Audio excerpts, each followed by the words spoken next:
पहला प्रश्न है हमारा, फाइनल ड्राइव में किस प्रकार के गियरों का प्रयोग किया जाता है। तो जो फाइनल ड्राइव में जो गियर प्रयोग किए जाते हैं वो होते हैं अपने reduction gear. Option number A is right answer. अगला प्रश्न है, पावर स्टीयरिंग किस सिद्धांत पर आधारित है।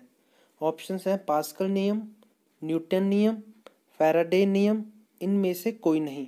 तो जो हमारा पावर स्टीयरिंग का सिद्धांत है वो है पास्कल नियम पर आधारित। तो option number A is right answer. अगला प्रश्न है, ऑटोमोबाइल का अर्थ है। ऑप्शंस हैं स्वतंत्र चलने वाली गाड़ी, तेल से चलने वाली गाड़ी, सड़क पर चलने वाली गाड़ी या उपरोक्त में से कोई नहीं। तो इसका सही उत्तर है स्वतंत्र चलने वाली गाड़ी। Option number A is right answer. अगला प्रश्न है, निम्न में से किसने स्टीयरिंग ऑफ ज्योमेट्री का वर्णन किया है। तो ऑप्शंस हैं Faraday, option B Newton, option C Ackermann, option D Einstein. इसका सही उत्तर है ऑप्शन नंबर सी एक्करमैन। अगला प्रश्न है, ऑटोमोबाइल वाहनों में पहियों की संख्या आधारित होती है वाहन की कीमत पर, इंजन की क्षमता पर, वाहन के भार पर या पहियों के नाप पर। जो ऑटोमोबाइल वाहनों की पहियों की संख्या आधारित होती है वो होती है वाहनों के भार पर। Option number C is right answer. अगला प्रश्न है, टायर रोटेशन का क्या लाभ है।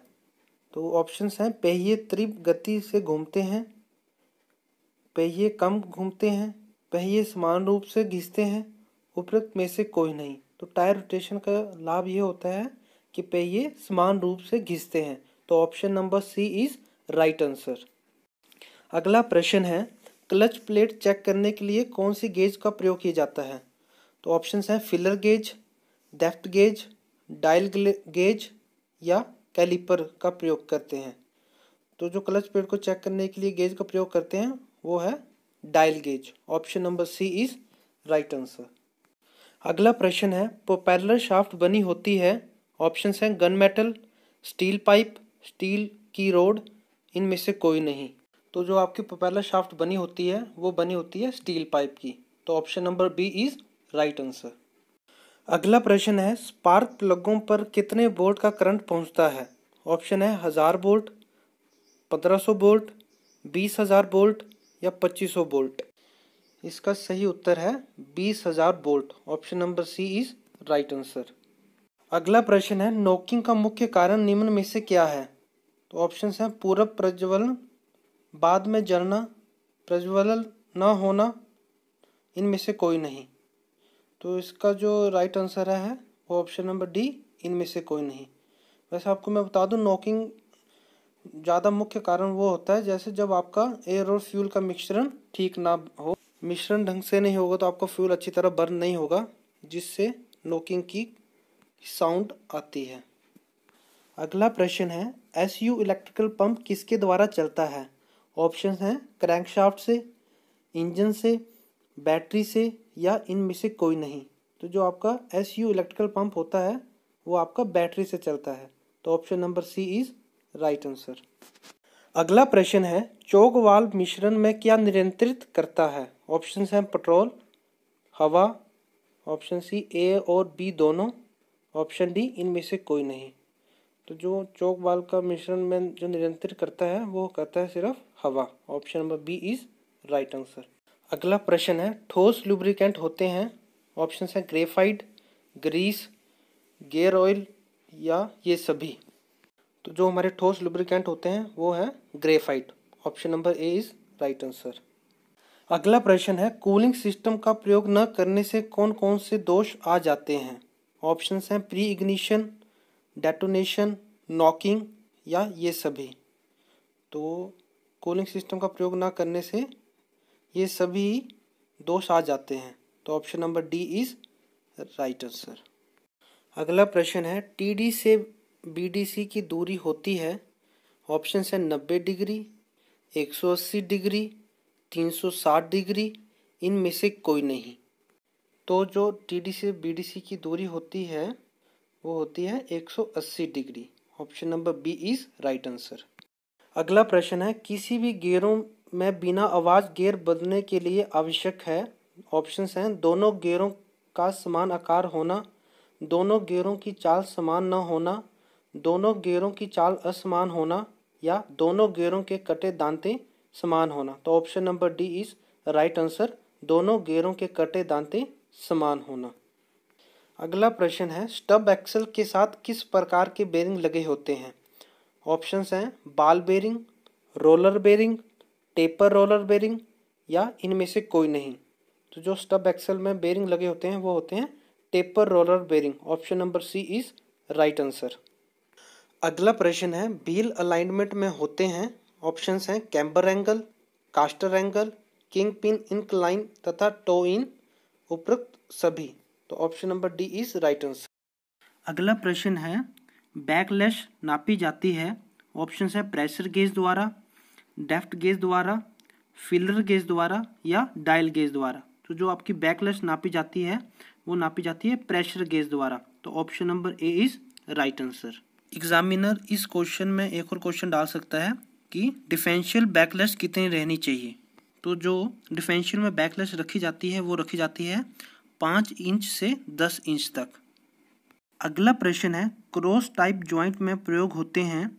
ऑप्शंस हैं ball bearing, bush bearing, needle roller bearing, या टेपर रोलर बेरिंग। तो जो क्रॉस टाइप जॉइंट में नीडल रोलर बेरिंग का प्रयोग किया जाता है। तो option number C is right answer. अगला प्रश्न है, किस प्रकार के गियर बॉक्स में कॉलर या डॉग का प्रयोग होता है? ऑप्शंस हैं sliding mesh, constant mesh, synchro mesh, या प्लांटरी। तो इसका जो राइट आंसर है वो है constant mesh. Option number B is right answer. अगला प्रश्न है, एलपीजी होती है। तो आपको सबको पता होना चाहिए कि एलपीजी की जो फुल फॉर्म होती है वो होती है liquefied petroleum gas. Option number B is right answer. अगला प्रश्न है, 2 स्ट्रोक इंजन में एक स्ट्रोक में होते हैं। ऑप्शंस हैं 2 स्ट्रोक, 4 स्ट्रोक, 1 स्ट्रोक, या उपरोक्त में से कोई नहीं। तो जो 2 स्ट्रोक इंजन में एक स्ट्रोक में 2 स्ट्रोक होते हैं। तो इसका राइट आंसर है ऑप्शन नंबर ए 2 स्ट्रोक। अगला प्रश्न है, समय से पूर्व किसी वाल्व को खोलना कहलाता है। ऑप्शंस हैं valve lead, valve lag, valve overlap, या इनमें से कोई नहीं। जो समय से पहले वाल्व खुलता है उसे हम वाल्व लीड कहते हैं। तो option number A is right answer, valve lead. अगला प्रश्न है, पिछले पहियों को जैक पर उठाने पर यदि पहिए घुमाएं तो वह, ऑप्शंस हैं एक दिशा में घूमते हैं, विपरीत दिशा में घूमते हैं, घूमते नहीं हैं, या उपरोक्त में से कोई नहीं। तो इसका जो राइट आंसर है वो है विपरीत दिशा में घूमते हैं। Option number B is right answer. अगला प्रश्न है, पिस्टन रिंगों में सबसे ऊपर वाले रिंग को कहा जाता है। तो जो सबसे वाली ऊपर वाली रिंग होती है उसे हम कंप्रेशन रिंग कहते हैं। तो option number B is right answer, compression ring. अगला प्रश्न है, टाइमिंग गियर लगा होता है। ऑप्शन है फ्लाई व्हील पर, क्रैंकशाफ्ट पर, कैम शाफ्ट पर, या फ्यूल पंप पर। तो जो टाइमिंग गियर लगा होता है वो आपका लगा होता है फ्यूल पंप पर। तो option number D is right answer, fuel pump पर। अगला प्रश्न है, इंजेक्टर पर किए जाने वाले टेस्ट हैं। ऑप्शंस हैं spray test, pressure test, leak test, या ये सभी। तो जो इंजेक्टर पर जो टेस्ट किए जाते हैं ये सभी किए जाते हैं। तो option number D is right answer. अगला प्रश्न है, इंजन में हीटर प्लग का कार्य क्या है? तो ऑप्शंस हैं इंजन की नॉकिंग कम करना, डीजल को जलाने में बेहतरीन लाना, इंजन के ठंडे होने पर उसके पार्ट्स को नुकसान से बचाना, या इंजन को जल्दी स्टार्ट करने में मदद करना। तो जो हीट प्लग का जो कार्य होता है वो होता है इंजन को जल्दी स्टार्ट करने में मदद करना। तो option number D is right answer. अगला प्रश्न है, इनमें से कौन सा इंजन का एक भाग नहीं है? ऑप्शन है क्लच, सिलेंडर, क्रैंकशाफ्ट, बाल्व। तो क्लच इंजन का भाग नहीं है। तो option number A is right answer. अगला प्रश्न है, समय के बाद इंजन वाल्व का खोलना कहलाता है। तो जो समय के बाद इंजन वाल्व खुलता है उसे हम वाल्व लैग कहते हैं। Option number B is right answer. अगला प्रश्न है, डीजल इंजन में अधिकतम प्रेशर किस रेंज में रहता है? तो जो डीजल इंजन में जो अधिकतम प्रेशर की रेंज होती है वो होती है 350 से 550 PSI। तो option number C is right answer. अगला प्रश्न है, किस दाब पर डीजल ईंधन को सिलेंडर में इंजेक्ट किया जाता है? तो जो प्रेशर होता है वो होता है 1000 से 1200 PSI। तो option number C is right answer. अगला प्रश्न है, इंजन की चाल मापने के लिए उपयोग किया गया यंत्र है। जो इंजन की चाल को मापने के लिए यंत्र का उपयोग किया जाता है वो होता है टैकोमीटर। तो option number D is right answer. अगला प्रश्न है, पेट्रोल इंजन किस पर कार्य करता है। तो जो पेट्रोल इंजन है वो ऑटो साइकिल पर कार्य करता है। तो option number A is right answer. अगला प्रश्न है, निम्नलिखित में से किसकी मैकेनिकल क्षमता अधिक होती है। तो जो 2 स्ट्रोक साइकिल इंजन होते हैं उनकी मैकेनिकल क्षमता अधिक होती है। तो option number A is right answer. अगला प्रश्न है, पिस्टन के लिए एल्यूमिनियम अलॉय का कंपोजिशन के लिए क्या सही है। तो जो आपका एल्यूमिनियम होना चाहिए वो होना चाहिए 91%, टीन होना चाहिए 2% और जो कॉपर है होना चाहिए वो नहीं होना चाहिए 7%। तो इसमें option number C is right answer. अगला प्रश्न है, पिस्टन का व्यास सिलेंडर के व्यास से कम होता है। तो option number B is right answer.